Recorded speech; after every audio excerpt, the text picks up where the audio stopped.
ಬ್ರಾಹ್ಮಣ ಅಂತಂದರೆ ಏನರ್ಥ ಆಗಿದೆ ಅಂದರೆ ಅದು ಒಂದು ಜಾತಿ ಅಂತ ಅಂದರೆ ಕ್ಯಾಸ್ಟ್. ಕ್ಯಾಸ್ಟ್ ಅನ್ನೋ ರೀತಿಯಲ್ಲಿ ಬ್ರಾಹ್ಮಣನನ್ನು ನೋಡ್ತೇವೆ. ಎಲ್ಲರೂ ಕ್ಯಾಸ್ಟ್ ಅನ್ನೋ ವಿಚಾರ ಬರೀಬೇಕು ಅಂತ ಬಂದರೆ ಬ್ರಾಹ್ಮಿನ್ ಅಂತ ಬರೀತಕ್ಕಂಥದ್ದು ಒಂದು. ಇನ್ನೊಂದು ಏನಾಗಿದೆ ಅಂತಂದರೆ ನಾವೆಲ್ಲರೂ ಕೂಡ ಒಪ್ಕೊಂಡಿರ್ತಕ್ಕಂಥ ರೀತಿಯಲ್ಲಿ ಬ್ರಾಹ್ಮಣ ಅಂತಕ್ಕಂಥದ್ದು ಹುಟ್ಟಿನಿಂದ ಬರುತ್ತೆ. ಜನ್ಮಗತ ಜಾತಿ. ಜನ್ಮಗತ ಅಂದರೆ ಹುಟ್ಟಿನಿಂದಲೇ ಬರ್ತಕ್ಕಂಥದ್ದು. ಅಂದರೆ ನಮ್ಮ ತಂದೆ ತಾಯಿಗಳು ಬ್ರಾಹ್ಮಣ ಆಗಿದ್ದರೆ ಹುಟ್ಟತಕ್ಕಂಥ ಮಕ್ಕಳು ಕೂಡ ಬ್ರಾಹ್ಮಣ. ಬರೀ ಬ್ರಾಹ್ಮಣಕ್ಕೆ ಅಂತಲ್ಲ, ಇವತ್ತು ಯಾವ್ಯಾವ ಕ್ಯಾಸ್ಟ್ ಅಂತ ನಾವು ನೋಡ್ತಿದ್ರೆ ಎಲ್ಲ ಕ್ಯಾಸ್ಟ್ಗಳು ಕೂಡ ಜನ್ಮಗತ ಆಗಿದೆ. ಯಾರೋ ವೈಶ್ಯರಿದ್ದಾರೆ ಅಂತ ಇಟ್ಕೋಣ, ವೈಶ್ಯರ ಮೇಲೆ ಹುಟ್ಟಿದಂಥ ಮಗು ಏನು, ಅದು ವೈಶ್ಯನೇ. ಅಥವಾ ಮತದ ಲೆಕ್ಕಾಚಾರದಲ್ಲಿ ಹೇಳೋದಾದ್ರೆ ಹಿಂದೂಗಳ ಕುಟುಂಬದಲ್ಲಿ ಹುಟ್ಟಿದ ಮಗು ಹಿಂದೂ, ಕ್ರೈಸ್ತರ ಕುಟುಂಬದಲ್ಲಿ ಹುಟ್ಟಿದ ಮಗು ಕ್ರೈಸ್ತ, ಮುಸ್ಲಿಮರ ಮನೆಯಲ್ಲಿ ಹುಟ್ಟಿದ ಮಗು ಮುಸ್ಲಿಂ, ಲಿಂಗಾಯತ ಮನೆ ಹುಟ್ಟಿದ ಮಗು ಲಿಂಗಾಯತ.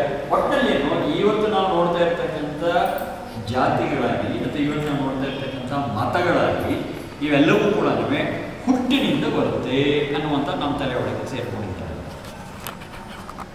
ಇದು ಇವತ್ತಿನ ಒಂದು ಕಲ್ಪನೆ. ಆದರೆ ವೇದಗಳು ಹೇಳ್ತಕ್ಕಂಥ ವಿಚಾರವನ್ನು ನಾವು ಪ್ರಾಮಾಣಿಕವಾಗಿ ಗಮನಿಸಿದ್ದಾದರೆ ಈ ತರಹದ ಹುಟ್ಟಿನಿಂದ ಬರುವ ಅಂದರೆ ಜನ್ಮಗತ ಹುಟ್ಟಿನಿಂದ ಬರತಕ್ಕಂತಹ ಜಾತಿಗಳನ್ನು ಮತಗಳನ್ನು ವೇದ ಒಪ್ಪೋದಿಲ್ಲ. ವೇದ ಒಪ್ಪೋದಿಲ್ಲ. ಭಗವಂತ ಈ ಥರದ ವಿಭಾಗಗಳನ್ನು ಮಾಡಿಲ್ಲ. ಇವತ್ತು ಯಾವ ಜಾತಿ ವಿಭಾಗಗಳನ್ನು ನಾವು ನೋಡ್ತಾ ಇದ್ದೀವಿ ಇದೆಲ್ಲವೂ ಕೂಡ ಮನುಷ್ಯಕೃತ, ಭಗವಂತ ಮಾಡಿದ್ದಕ್ಕೆ ವಿರುದ್ಧವಾಗಿ ಮನುಷ್ಯ ಮಾಡಿರ್ತಕ್ಕಂಥದ್ದು. ಇದು ಕೂಡ ಬಹಳ ಇಂಪಾರ್ಟೆಂಟ್. ಮನುಷ್ಯರು ಮಾಡಲೇಬಾರ್ದು ಅಂತಲ್ಲ, ಮನುಷ್ಯರು ಮಾಡಲಿ, ಮನುಷ್ಯರು ಮಾಡೋದಕ್ಕೂ ಅವಕಾಶ ಇದೆ. ಆದರೆ ಮನುಷ್ಯರು ಮಾಡತಕ್ಕಂಥ ಕೆಲಸಗಳು ಹೇಗಿರಬೇಕು ಅಂತಂದರೆ ಭಗವಂತನ ಆದೇಶ ನಿರ್ದೇಶಕ್ಕೆ ಅನುಗುಣವಾಗಿರಬೇಕು, ಅದಕ್ಕೆ ಪೂರಕವಾಗಿರಬೇಕು, ಅದಕ್ಕೆ ಪೋಷಕವಾಗಿರಬೇಕು. ಅವಾಗ ಮನುಷ್ಯರು ಮಾಡೋದಕ್ಕೆ ಒಂದು ಸ್ಥಾನ ಬರುತ್ತೆ. ಆದರೆ ಈ ಕ್ಯಾಸ್ಟ್ ಸಿಸ್ಟಮ್ ಏನಿದೆ, ಇವತ್ತಿನ ಜಾತಿ ಪದ್ಧತಿ ಏನಿದೆ, ಇದು ಮನುಷ್ಯಕೃತ.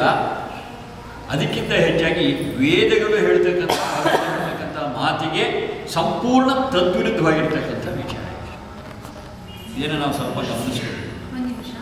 ವೇದದಲ್ಲಿ ಎಲ್ಲೂ ಇದ್ರ ಬಗ್ಗೆ ಉಲ್ಲೇಖ ಇಲ್ವಾ? ಹೇಳ್ತೀನಿ ಅದನ್ನೇ ಹೇಳಕ್ಕೆ. ವೇದಗಳಲ್ಲಿ ಬ್ರಾಹ್ಮಣ, ಕ್ಷತ್ರಿಯ, ವೈಶ್ಯ, ಶೂದ್ರ ಅಂತಕ್ಕಂಥ ಶಬ್ದಗಳಿವೆ.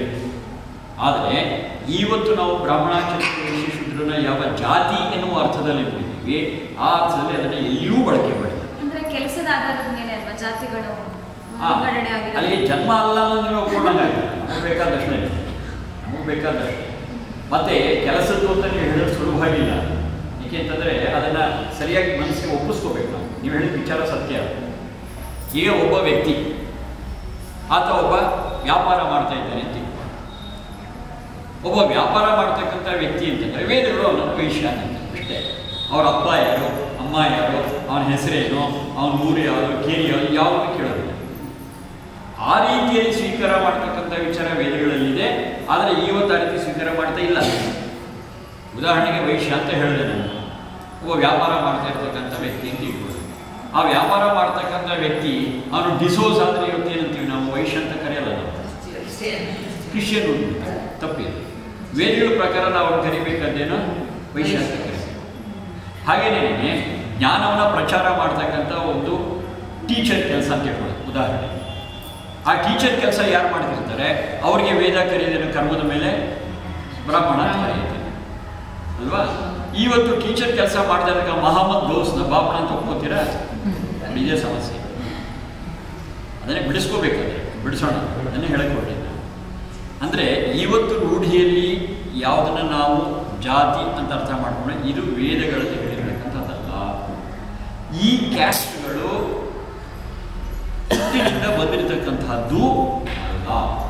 ಇದು ಮನುಷ್ಯ ನಿರ್ಮಿತ ಮತ್ತು ಮನುಷ್ಯರು ಸಮಾಜದಲ್ಲಿ ತಾವೇ ಹುಟ್ಟಾಕೊಂಡಿರ್ತಕ್ಕಂಥ ಕೆಲವರ ನಿಯಮಗಳೇ ಹೊರತು ಇದರಲ್ಲಿ ಅನೇಕ ತೊಂದರೆಗಳು, ಲೋಪದೋಷಗಳು, ಹಿಂಸೆಗಳು ಎಲ್ಲ ಇವೆ. ಇದನ್ನು ಮೊದಲಿಗೆ ನಾನು ಹೇಳ್ಕೊಂಡಿರ್ತೇನೆ. ಆಮೇಲೆ ಎರಡನೇ ಪಾಯಿಂಟ್ ಏನು ಅಂತಂದರೆ, ಇವತ್ತು ರೂಢಿಯಲ್ಲಿ ಏನಾಗಿದೆ ಅಂತಂದರೆ, ರೂಢಿಯಲ್ಲಿ ಹೇಳ್ತೀನಿ, ಆಮೇಲೆ ವೇದಗಳೇನು ಹೇಳುತ್ತೆ ಅಂತ ಹೇಳ್ಕೊಂಡು ಬರ್ತೇನೆ.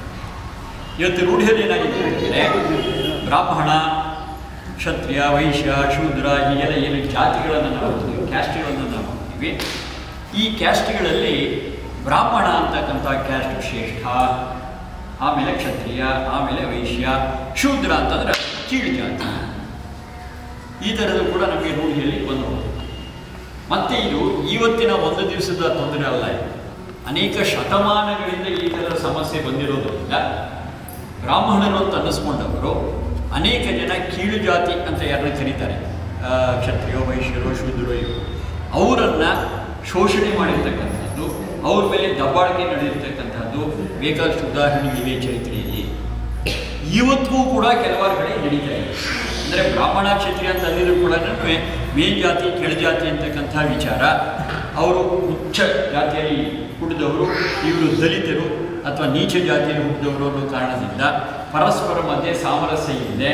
ಅವ್ರು ಇವ್ರನ್ನ ತುಳಿತಕ್ಕಂಥ, ಇವ್ರು ಇರೋದೇ ಆ ಉತ್ತಮ ಜಾತಿಯಲ್ಲಿ ಹುಟ್ಟಿದವರ ಸೇವೆ ಮಾಡೋದಕ್ಕೆ ಅಂತಕ್ಕಂಥ ವಿಚಾರಗಳು ಇವತ್ತು ಕೂಡ ಜೀವಂತವಾಗಿದೆ. ಅನೇಕ ಕಡೆ ನಾವು ನೋಡ್ತಾ ಇರ್ತೀವಿ. ಇವೆಲ್ಲವೂ ಕೂಡ ಸಮಾಜದಲ್ಲಿ ಅಶಾಂತಿ, ಘರ್ಷಣೆ, ಸಂಘರ್ಷಗಳನ್ನು ಉಂಟು ಮಾಡೋದಕ್ಕೆ ಕಾರಣ ಆಗುತ್ತೆ ಹೊರತು ಎಲ್ಲರೂ ಒಟ್ಟಿಗೆ ಬಾಳೋದಕ್ಕೆ ಅನುಕೂಲ ಆಗಿಲ್ಲ. ಹಾಗಾಗಿ ಇದು ಭಗವಂತ ಹೇಳಿದಲ್ಲ ಅಂತ ಒಂದು ಸಾಕ್ಷಿ. ಏಕೆ ಅಂತಂದರೆ ಭಗವಂತ ನಮ್ಮಗಳ ಮಧ್ಯೆ ವೈರ ಉಂಟು ಮಾಡಿ, ನಮ್ಮಗಳ ಮಧ್ಯೆ ದ್ವೇಷ ಉಂಟು ಮಾಡಿ ನಮ್ಮನ್ನು ಹಾಳು ಮಾಡೋದು ಉದ್ದೇಶ ಅಲ್ಲ. ಭಗವಂತನ ಮಕ್ಕಳಾದಂತಹ ನಾವೆಲ್ಲರೂ, ಭಗವಂತನ ಪ್ರಜೆಗಳಾದಂತಹ ನಾವೆಲ್ಲರೂ ಕೂಡ ಸುಖ, ಸಂತೋಷ, ನೆಮ್ಮದಿಯಿಂದ ಇರಬೇಕು ಅನ್ನೋದೇ ಭಗವಂತನ ಇಚ್ಛೆ.